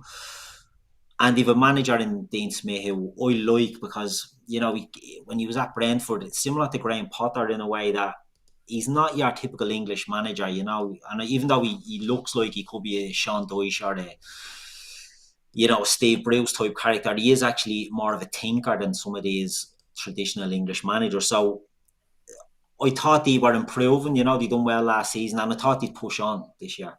And you lose Jack Grealish, and I think that was inevitable, really, for every. There you go. Who's signing him? 45 grand a week he's on as well, and that's pretty recent. Yeah. It's a great life. There you go. I can't believe that. That's absolutely It's absolutely amazing. But go on, go on. Sorry, yeah, no, it was inevitable that they were going to lose Grealish, and what I was sort of thinking is, spend that money well, and they can push on again, because the makeup of the top four, I know a lot of people were expecting United to be better, and they bring in Ronaldo, Sancho, Varane, you expect them to be good. But there was, the drop off after that. I think Spurs and Arsenal looked like they were going to be in a decline, and there was an opportunity really to go up into fifth. Do what West Ham have done, to go up there and to really push into the mix. And if someone does drop out, you're sort of positioned. And the signings they've made, they're good names, but it hasn't been really well thought out, in my opinion. So they brought in Danny Ings, who I think is a better player than Ollie Watkins, to be honest. But they had Ollie Watkins, who was a big money signing, who do a lot of hard work. But they always played with one striker, didn't they? Always played the one forward up there, and they brought in another striker. So you've upset the balance there. They bring in Buendia. Buendia had done well for Norwich in the Premier League. He didn't get many goals, but he did a lot of chance creation, all that, them mad stats that come out. He created a lot that they weren't scored, but he was a decent player. But they brought in Leon Bailey as well, and you're like, right, well, Bailey's he's a winger. You brought in two forwards. Where's Buendia going to play? And it just seemed like they bought the wrong players to suit how they played. And there's nothing wrong with signing good players, but I just thought they could have done better. I think, when you've Marvelous Nakamba still getting games in your midfield, I think they could have done better maybe in centre mid. Do you know what I mean? I think it's easy. And again, I listen to your pod all the time, Conan. It's excellent. Anyone that doesn't listen, get on it. But I know you're giving stick to Matt Target at the moment, that he's absolute stock in the shite these days. So why is it now Ashley Young that's the option? Ashley Young is your option to come in for Matt Target. Could they have upgraded maybe our fullbacks? Because we know fullback now is such an important part in the modern game. And you look at like Manchester United, they spent 50 million on Aaron Wan-Bissaka, and he's not really a modern fullback. Could they have maybe utilised their fullbacks a bit better? It just seemed very scattergun, and we're seeing the effects now. The only wins they've had in the last 8 or 9 were against Everton and United, which go down well in these parts, in fairness, but they're losing everything else around that, and I just don't understand. The approach to this season is, what does it come down to? What's the reasoning behind it? Jesus, Conan, he's fucking pinned you to the wall there, kid. No, it's funny because I agree with everything he said, unfortunately. But it comes down to the midfield. It is interesting. Like, Ings is a weird signing, right? We have 4 good centre halves, And in a way, it's like in an ideal world, you would have all that anyway because you want that competition. You want like just like the way we were talking about Liverpool now at the minute. You want to be able to cater for when people are injured, but like Villa just had priority. Like Villa's team still isn't ready. Like to worry about like having a really good second striker to come into the mix. Like they still need 2 midfielders at least. They're very top heavy then in that wide area, and then almost like the Solskjaer thing. And this is what worried me about Dean Smith now this year. Like Solskjaer went to a 5-3-2. Like people call it a 3-5-2, but it was a 5-3-2 because it had Wan-Bissaka and Shaw, and Wan-Bissaka wasn't getting forward. And then just all those players in that we're never going to see game time if he persisted with that. Like Sancho was obviously a big money signing, and then like again, and this is what worries me because we've been hammering Solskjaer all season, and like you see 30 minutes into the game tonight, Solskjaer just takes off a defender for a striker, and it's like what are you working on in training? Like your plan can't be we can't go 1-0 down because you always fucking go 1-0 down. So if your system is relying on you not going 1-0 down, it's a really bad system, and that's what's happening with Villa at the minute. Like they were going. You can come on here every week, right, and just absolutely lash things at people over, and just randomly, like literally, we could be talking about anything, and you just go, "No, stop! I have something to say," and you can just go for it because I'm fucking having a great time here.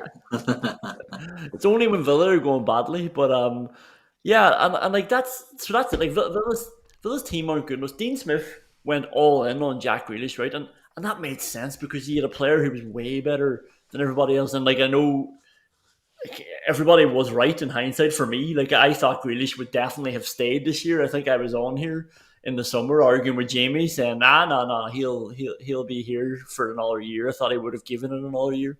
And Smith obviously thought that as well. And then they just like the players just aren't confident. Like there was 2 weeks there, like you mentioned, the Everton and Villa or Everton United games. They played Chelsea, got beat, but they played really well. Played them in the middle of the week in the League Cup with their second team. Fucking hammered them, and we were thinking, Jesus, Villa are in a good place right now. But once you scratch the surface, almost like Shawnee, you're right about Arsenal, but I'm sort of waiting for them just to be hit with a bit of adversity again and see how they deal with it. And once Villa meet that, like they don't react, and the players all go back in their heels. They all hide again. They don't have that midfielder to take control of the game, and it just spirals out of control. They're young and experienced, and they're flaky, and they just need more big time players around them, and that's what Grealish gave you. But Grealish is gone, so let's give Keith -2 for his points total for his. How have I ended up down this rabbit hole? Jonathan says, I was watching that match in a pub on Saturday and on Sunday watching the game, and I seen Ashley Young running around in a Villa jersey, and I thought I was having a fit. He actually shouted at us. We are sitting there. Shawnee was to my right, Andy was beside me, and Shawnee's other half was beside me there, and literally Ashley Young flashed up on the screen, and Shawnee turned and shouted at me, "Ashley fucking Young!" And I went, "Yeah, Villa," and he went, "Oh, what the fuck is going on here?" I turned around and looked again, and I seen Martin O'Neill, and he was whipping balls into John Carew. What are you saying? You put the Premier League years on, put the match back on, will you, for fuck's sake? I didn't know what was going on. It was the worst of it. Ashley Young was playing centre midfield for Aston Villa. Like this is like I think we were saying this in the podcast. The fucking Premier League, and we have John McGinn, Nakamba, and Ashley Young as our 3-man midfield. Like, just relegate us. Like, that is shameful.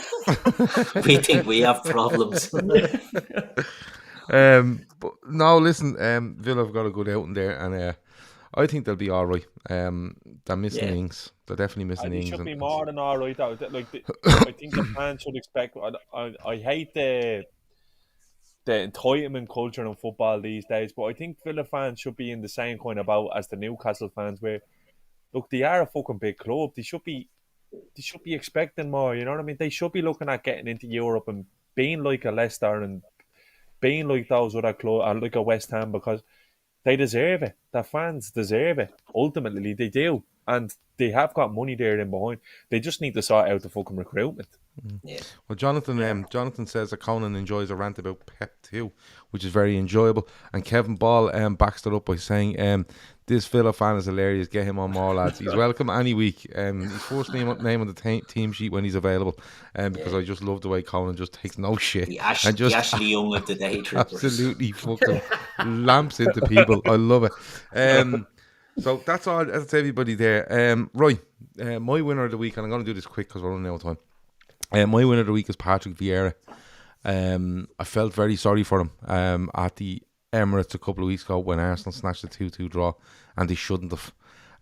It was just one of those goals where you look going, fucking hell. You don't mind if it's a cracker, but this was unbelievable how it felt to Lacazette. But what he does there with Palace at the weekend, they get a good goal. They expose City, who have a man sent off, and the second goal is just brilliant. The way they're so cool and calm, and it's a brilliant finish. It's just one of those. I've seen a tweet here from this guy Kelvin. He says, "I really thought that Patrick Vieira would be a bad pick for Crystal Palace, but my days with the signing he had brought in and Eze Sloan coming back from injury, Palace will maybe finish top half of the table this season, and I hope they do." I've no love for Crystal Palace. Don't get me wrong. It's just I kind of worried about him when he came in as well, because do you remember they brought in, was it Ronald de Boer or one of them? Yeah, Frank. Yeah, Frank. And it was an Could have been absolute Blake fucking. Ball game. It was a car Krista crash. Borg. Yeah, Krista Borg, the man. yeah. Krista Borg would have done a decent job as opposed to Frank de Boer, but From a Liverpool stakeholder. I actually remember a match of the day. They lost the first 9 games, didn't they? They didn't win. They no. I don't know whether they lost the first 9, but I think he was sacked after four straight. Yeah. defeats. Hodgson comes in and saves the day, but I just remember going, mother of ja. It's all Derby are always the parameter, aren't they? Like, remember that Derby team who are at 11 and that's points. being levelled at Norwich now. They're like, Fine. and Norwich gonna be worse than Derby. They might be. And I said it to you on the pub on Sunday. I think there's a very good chance that Norwich don't break 10 points this season. Genuinely, because I just look at them and go, they're so naive, they're so bad at the back. I don't know what they have going forward. And They need to get Pukki going, I think. If they can get something out of Pukki, I think we can be onto something really good there. I think he's the man to turn that around, because he got goals in the Premier League before and he just hasn't been able to do it this time. It's because of the players around them as well. They're not giving them much. Good number 10 type creator, like. I think he's an all rounder up there, and I just think they've brought in players and they've been unlucky. I mean, their recruitment, they brought in Billy Gilmore, who was a good player and you can't break into the team. They've Lados and Kabak in there, who we were dying to keep. Dodge the bullet with him, and Rashika as well, who a lot of us were, we'd have took him last year because we were linked with him. We take anybody that we're linked with, and they go to Norwich and it's like, Jesus Christ, lads, what's going on here? It's I don't know if they're going to. I can't see them getting many points, many wins, even with all the firepower they have. I just can't see it happening. Well, look, Vieira is definitely my. Vieira's, I don't know what she was fucking doing that. Keats a brick, that's why. All right. But anyway, Vieira, I think he's done really, really well so far. I think, in fairness, I think they've drawn 6 of their games, lost 2, won 2. I think I could be right in saying that. But you can see that about 4 last-minute bleeding equalisers. Yeah, but you know what? It's desperate unlucky. It's to get them from the type of football that Hodgson had them playing to what they're playing now. I think is night and day in a couple of months. I think is a really, really good, and they're competing at the same time, because sometimes you change your style of play like that and you're getting whacked, but you're playing good football and you're getting whacked up. But they're not. They're actually competing, and it looks good for them. And I think if you should see them progress over the season and get better and better and see where they go from there. My loser of the week are Everton Football Club. I've been dying to do this one because how they lost that game last night by only 1 goal was beyond me. It really is. It's scandalous what's going on there. Like, Matt Jones here says, Benitez isn't the right man, but he's nowhere near the biggest problem at the club. The owner, director of football, and these players have massively underperformed for years. Everything is rotten and needs gutting. I couldn't, everything get beaten, right? And how they're only beaten by 1 goal is beyond me, as I said. I'm just dying for the tipping point where they absolutely go for for Benitez. Like, I thought Watford might be it, but they've held off. Wolves doesn't look like it'll be it. They might hold off. I'm just waiting for it. But do you know what? The biggest mistake they made this week was letting Dominic Calvert-Lewin go on Sky. And I'm not knocking Dominic Calvert-Lewin for going on Sky. You know, I seen stuff like Gary Neville saying fair play for going on no script and stuff like that. Stop lying to us, Gary. We know you fucking rehearsed this show before it goes on, so there was definitely a script of some sort. And but to put him in there after, regardless whether Everton win, lose or draw, it's a weird one to do. And they're just so all over the fucking place, you know. And you're looking going, why is your number one striker who's injured having to field questions after that performance against Wolves? You know, it was just off the wall. So don't get me wrong, it's going to happen. They're going to absolutely turn on Benitez and decide that he's the absolute problem within, I would say, 4 to 6 weeks. And then, Jesus, like, there won't be enough popcorn in the world for when that starts. Do any of us disagree before we go?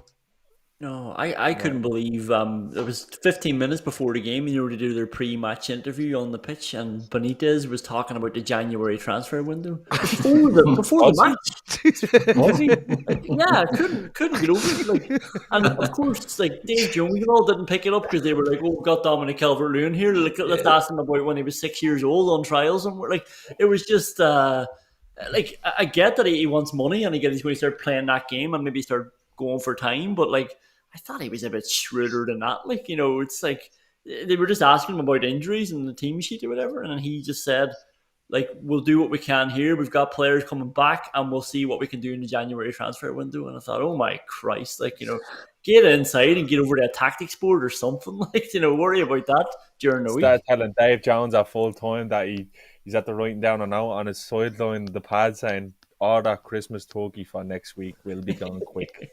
Can't believe he was going on about bleeding January. That's just classic Rafa. But that's everywhere. But that's a double edged thing that Rafa's doing there. So what he's doing there, he's basically telling the fans, look, we couldn't spend in the summer, and he's also telling the owners, this shit will continue unless you spend in January. Yeah. So he's covering his ass and he's throwing a thing out because Rafa does that. Like, he's a fucking madman. Like, he literally went from Hickson at Liverpool.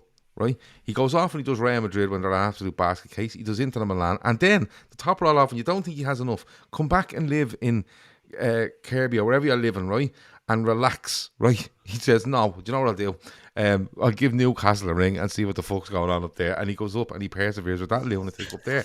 Like, he just doesn't give a shit. You know what I mean? And it's absolutely insane what's going on at Everton. They're definitely the losers of the week because, you know, something, they get bashed at home, they go away, they get beaten, they let their striker go on and have to discuss that fucking stuff that's going on. Like, that just tops it for me, though. They're telling me that he's talking about transfer windows. The cherry on the top of all of that, and you're getting the extra point for this. Did you see what Amazon done? No. They moved the game from the 30th November to the 1st of December. Yeah. And the Everton fans went absolutely fucking rasher because we're going to be singing Merry Christmas Everton again when we beat them in December. And they were literally saying, the fans were like, they do this on purpose. It's always for them red shy. It's so they can sing that song against us. They moved to a date, there's games on the day before. Why are they doing this to us? It's just brilliant. The meltdowns are the best, I have to say. The meltdowns are epic. It's so good. Big fun after last year. They derailed our season, so but take it with us. No, they're definitely the losers. Quick prediction for tomorrow, because we forgot all about the Atletico Madrid match. But listen, the lads will be on tomorrow before the game and after the game. A preview of the game, a chat about it, lineups, news, ones to watch, predictions, and afterwards then with all the reaction. Prediction for the game. Go on, Keith. Liverpool v Atletico Madrid.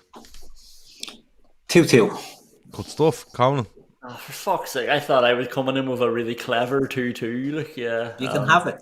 Yeah, I'm going to go with that as well. Okay, well, I'm giving you the 2-2. Keith, I'm coming back to you because you can't pick the same. All right, that's fair enough, yeah. It was going to be a triple Desmond because I was going to go with Desmond 2-2 Hold on.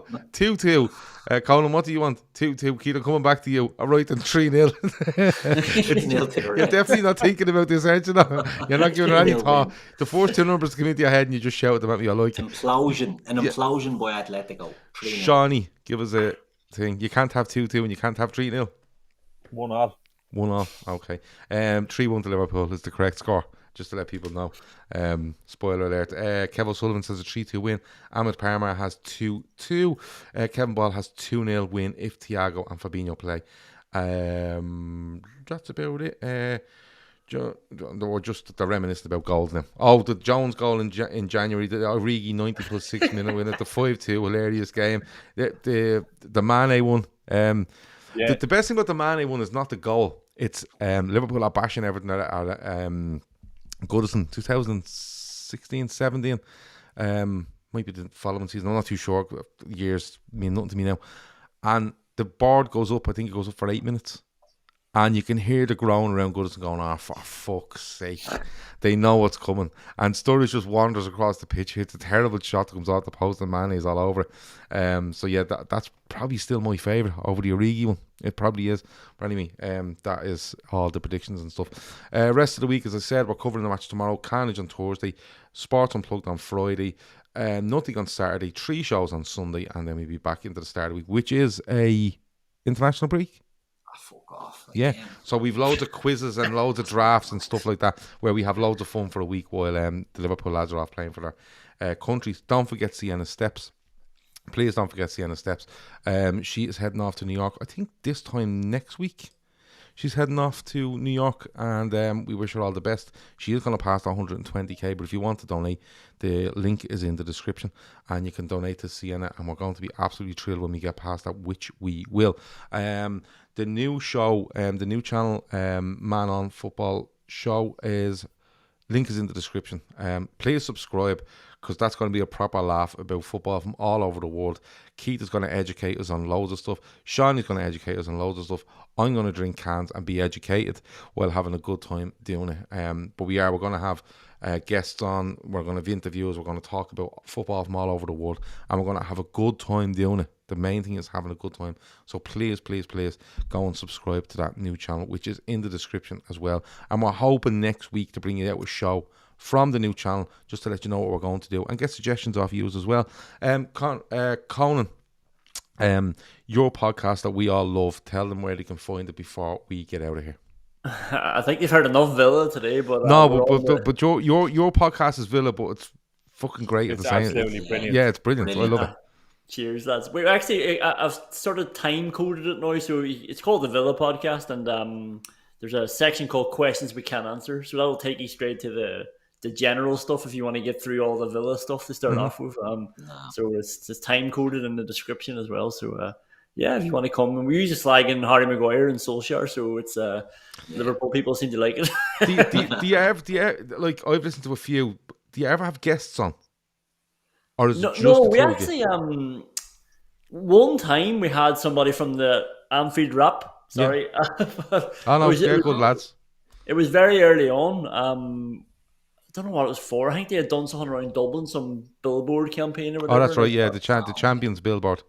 We were still trying to just figure out the format of it. Like at the minute, we're just going after every Villa match, So there's sort of talk of doing an extra one in the middle of the week then or whatever. So that's when we might start mixing up the format a bit then. Basically, what I'm asking you is there room for people like us to come on and drink cans and talk football, and definitely questions we can't answer stuff? 100%. Like, good yeah, stuff. But we'd have to extend it on if we're going to have Seany on, because I don't want to get into a Liverpool midfield again. Yeah, debate on the podcast. Yeah. Don't worry, I'm normally not that nice. I'm not. Yeah. I thought he was going to say, "Don't worry, I'm usually not as." I thought he was going to say, "Oh, don't worry, I'm not usually as boisterous as that," which is a fucking lie. It's a lie. But no, it's been an absolute cracking show. So as I said, watch out for the rest of the content during the week. Don't forget to check out the Villa Podcast. You can find them on Twitter, and you'll find them on you'll find them anywhere you need to find them. But Twitter is where you'll find all the details. Anyway, the Villa Podcast. As I said, don't forget the shows out during the week. If anyone's in here, you're watching, and you want to hit the like button, please do that. And if you're watching and you have some feedback, go into the comments after the show and leave us some feedback, good, bad, indifferent, ideas, wherever it might be, because the comments help in there. And if you're listening on the audio, wherever you're listening, on whatever app or whatever platform it might be, audio-wise, leave us a review. It's meant to be important as well. I keep getting told all these things, then I forget them, and then I get given out to for not letting people know. That has been the Midweek Fix. It's been a cracker, in fairness. Peter, check. wears a skull cap in contract negotiations. Over now.